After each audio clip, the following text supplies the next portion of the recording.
ஆண்டவரே, என்னுடைய ஆத்துமாவில விசுவாசம் இருக்கு, கர்த்தர் என்னை ரட்சிப்பா, கர்த்தர் எனக்கு செய்வா.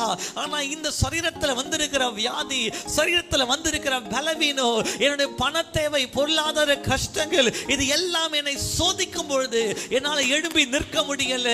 யோபை குறித்து வாசிக்கும் போது அவன் சாம்பல்ல உட்கார்ந்துட்டான். இதுக்கு மேல எனக்கு ஒண்ணும் இல்ல ஆண்டவரே, எல்லாம் முடிஞ்சிடுச்சு, என் பிள்ளைகள் போயிட்டாங்க, சொத்து சம்பத்து எல்லாத்தையும் இழந்துட்டேன், இப்ப என் சரீரத்தில் இருக்கிற பலத்தையும் சாம்பல் அமர்ந்து அவன் புலம்பிக் கொண்டிருக்கிறான். ஒருவேளை வெளியரங்கமாய் பார்க்கும்போது சாம்பலின் அனுபவம் இல்லாமல் இருக்கலாம். ஆனா என்னுடைய வியாதியின் மத்தியிலே, வியாகுலத்தின் மத்தியிலே, என் இருதயத்தின் கடினத்தின் மத்தியிலே, என் இருதய கலக்கத்தின் மத்தியிலே இந்த சாம்பல் அமர்ந்து புலம்பிக் கொண்டு ஆலயத்துக்கு வந்திருக்கிறாயா மகளே, மகளே, கர்த்தருடைய ஆவியானவர் உங்களுக்கு சொல்லுகிற வார்த்தை தான், நான் உன்னோட கூட இருக்கிறேன். நீ தண்ணீர்கள் கடக்கும் போது கர்த்தர் உன்னோடு கூட இருக்கிறார். நீ அக்கினியில் நடக்கும் போது கர்த்தர் உன்னோடு கூட இருக்கிறார். அவை ஒன்று உன்னை சேதப்படுத்தாமல் உன்னை பாதுகாக்கிற கர்த்தர், அவர் உன்னோடு கூட இருக்கிறார்.